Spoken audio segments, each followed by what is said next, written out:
সম্মানিত হাজিরিন, মহান আল্লাহ সুবহান ওয়া তাআলা বলেন, ওয়াসারিউ ইলা মাগফিরাতিম মির রাব্বিকুম, ওয়াসারিউ, তোমরা এদিক সেদিক সময় অযথা নষ্ট না করে, গল্পগুজব না করে, অনলাইনে সোশ্যাল মিডিয়ায় সময় অযথা নষ্ট না করে দ্রুত ছুটে যাও।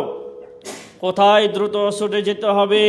ইলা মাগফিরাতিম মির রাব্বিকুম, তোমার রবের ক্ষমার দিকে, নাজাতের আশায়, তওবা কবুলের আশায়, মাগফিরাতের আশায়, তোমার মহান রবের মহান ক্ষমার দিকে তোমরা দ্রুত ছুটে যাও।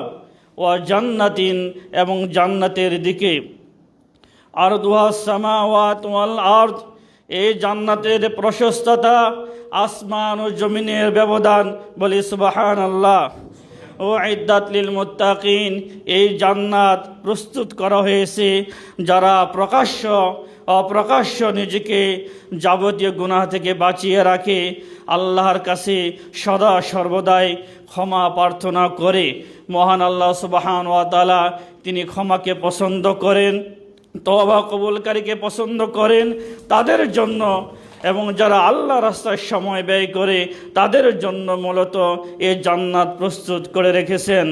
অত্র আয়াত থেকে আমরা বুঝতে পারি সকল মুসলিম দিনে ভাই বোনদের সবাইকে আল্লাহর দিকে দ্রুত ছুটে যেতে হবে। অন্যত্র আল্লাহ সুবহানাহু ওয়া তাআলা বলেন, সাবিকু ইলা মাগফিরাতিম মির রাব্বিকুম ওয়া জান্নাহ।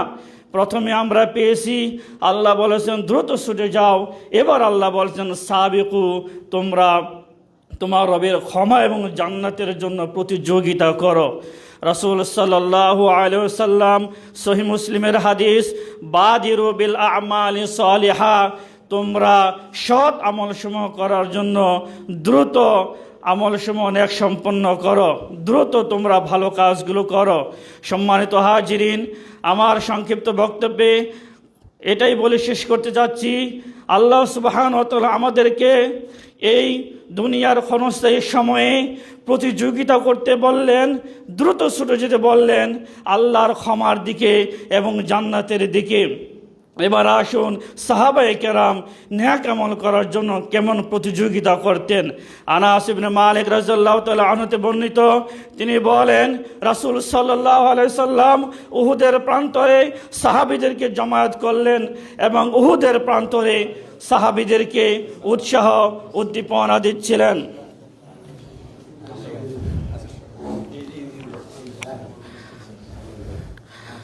সাহাবীদেরকে উৎসাহ উদ্দীপনা দিচ্ছিলেন জিহাদের ময়দানে কাফেরদের সাথে লড়াই করে কি হবে, শহীদ হওয়ার পরে কোথায় স্থান হবে, বিভিন্ন দিক নির্দেশনা দিয়ে সাহাবীদেরকে উৎসাহ দিচ্ছিলেন। এরই মধ্যে একজন সাহাবী বসে খেজুর খাচ্ছিলেন।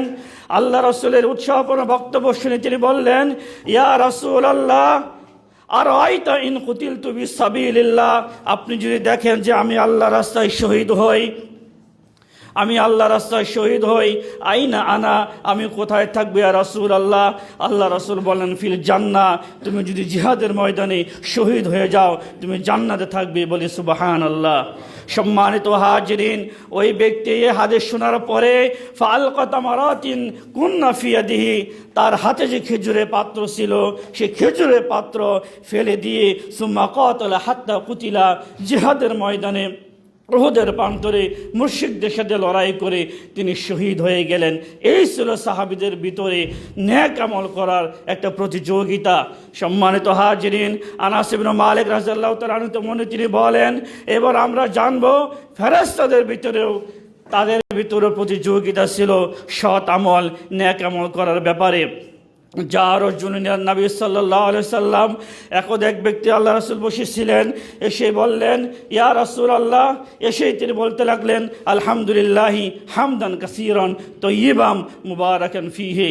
এই বাক্য বলার পরে আল্লাহ নবী সাল্লাল্লাহু আলাইহি সাল্লাম বললেন, লাকাদ রাআইতু ইসনা আশারা মালাকান, আমি দেখতে পেলাম এইমাত্র 12 জন ফেরেশতারা ইয়াবতাদিরুনাহা, তারা প্রতিযোগিতা করছিল, আইয়ুহুম ইয়ারফাউহা ইলাল্লাহ, কে তোমার এই বাক্য বলার পরে আমল নামা আল্লাহর কাছে আগে নিয়ে যাবে। সম্মানিত হাজিরিন, ফেরেশতাদের ভিতরেও নেক আমল আল্লাহর কাছে পৌঁছে দেওয়ার একটা প্রতিযোগিতা ছিল। এই হাদিস বলে শেষ করছি। রাসূল সাল্লাল্লাহু আলাইহি সাল্লাম, সাহাবায়ে কেরাম বললেন, কুন্না নুসাল্লি ওয়ারান নবী সাল্লাল্লাহু আলাইহি সাল্লাম, আমরা আল্লাহ রাসূলের পিছনে সালাত আদায় করছিলাম। আল্লাহ রাসূল রুকু থেকে মাথা তুলে সামি আল্লাহু লিমান হামিদা বললেন। অতঃপর একজন তিনি পিছন থেকে বললেন, রব্বানা ওয়ালাকাল হামদ হামদান কাসীরান তয়্যিবান মুবারাকান ফি। আল্লাহ রসুল সালা শেষে বললেন, মানিল মুতাকাল্লিম, এই কথা কে বলেছ? পিছন থেকে সাহাবী বললেন, আমি বলেছি ইয়া রাসূলুল্লাহ। রাসূল সাল্লাল্লাহু আলাইহি সাল্লাম তখন তিনি বললেন যে রাআইতু বিদআতা ওয়া সালাসিনা মালাকান, আমি দেখছি 30-এর উপরে ফেরেশতারা ইয়াবতাদিরুনাহা, তাদের ভিতরে প্রতিযোগিতা চলছিল যে এই বাক্য বলার পরে কে তোমার আমল নামায় বেশি লিখবে। বলি সুবহানাল্লাহি বিহামদি।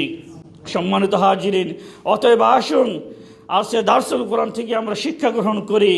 আমরা আমাদের এই ক্ষণস্থায়ী জীবনে যত ধরনের নেক আমল রয়েছে, রাসূল সাল্লাল্লাহু আলাইহি সাল্লাম বলেন, যে ব্যক্তি সকাল এবং সন্ধ্যায় আল্লাহর রাস্তায় সময় খরচ করে, খায়রুম মিনাদ দুনিয়া মা ফিহা, আসমান এবং জমিন এবং তার বাইরে যা কিছু রয়েছে তাকে সেটা দেওয়া হবে। কাজে আজকে আমরা যিনি বৈঠকে বসেছি এটাও আল্লাহর কাছে গণ্য হবে। আমরা সময় নষ্ট না করে দ্রুত মৃত্যু আসার আগেই আমরা ছোট হোক বড় হোক, নফল সিয়াম হোক, নফল সালাত হোক, জিকির আজকার হোক, দোয়া মাসনুন হোক, তাসবিহ তাহলিল তাহমিদ হোক, আমরা সময় নষ্ট না করে এই আমলগুলো দ্রুত করার মাধ্যমে আমরা মহান রবের ক্ষমার আশাবাদী হয়ে জান্নাতের বাসিন্দা যেন হতে পারি। আল্লাহ সুবহানাহু ওয়া তাআলা আমাদের সেই তৌফিক দান করুন, আমিন। সর্বশেষ আজকে আমরা এখানে এসে আনন্দিত আপনাদের সাথে পরিচিত হয়ে। বিশেষ করে আজকে আমাদের এখানে উপস্থিত রয়েছেন আমাদের সৌদি আরবের আমাদের বাংলাদেশি আমাদের ওস্তাদ পিতৃতুল্য শায়েখরা উপস্থিত রয়েছেন। তাদের জন্য সর্বশেষ দোয়া করে আজকে আমি আমার আলোচনা এখানে সমাপ্ত করছি। আল্লাহুম্মা গফির লানা ওয়ারহাম লানা ওয়াহদিনা ওয়াআফু আন্না ইয়া রাব্বাল আলামিন। আসসালামু আলাইকুম ওয়া রাহমাতুল্লাহি ওয়া বারাকাতুহু।